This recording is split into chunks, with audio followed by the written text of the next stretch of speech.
హరిప్రియ భక్తి ఛానల్ ప్రేక్షకులకి ముందుగా నమస్కారం. కొన్ని రకాల కళలు భవిష్యత్తుకు సంకేతాలని స్వప్న శాస్త్రం పేర్కొంది. హిందూ గ్రంథాలలో కళల ప్రాముఖ్యత కూడా అపారమైనది.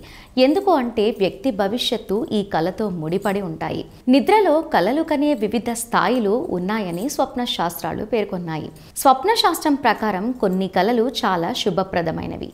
ఆర్థిక లాభం, విజయం, ఆనందం, శ్రేయస్సు పొందే అవకాశం ఉందని ముందస్తు సూచన.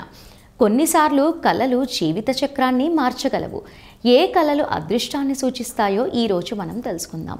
పుట్టిన ప్రతి జీవికి మరణం అనివార్యం. మరణం అంటే భయపడతారు కూడా. అయితే కళలో మృత్యువు చూడటం శుభ ఫలితాలని ఇస్తుంది. స్వప్న శాస్త్రం ప్రకారం అటువంటి కళ సమీప భవిష్యత్తులో లాభాలను సూచిస్తుంది. తీవ్రమైన వ్యాధుల నుంచి ఉపశమనం లభిస్తుంది.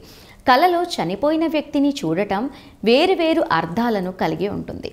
జీవించి ఉన్న వ్యక్తి కలలో చనిపోయినట్లు కనిపిస్తే ఆ వ్యక్తి ఎక్కువ కాలం జీవిస్తాడు. అనారోగ్యంతో ఉన్న వ్యక్తి కలలో చనిపోయినట్లు కనిపిస్తే అతని ఆరోగ్యంలో బాగుపడి మళ్ళీ ఆరోగ్యంగా జీవిస్తాడని నమ్మకం.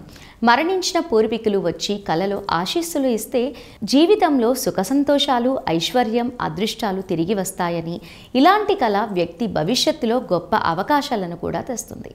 మరో వీడియోలో మళ్ళీ కలుద్దాము. నమస్కారం.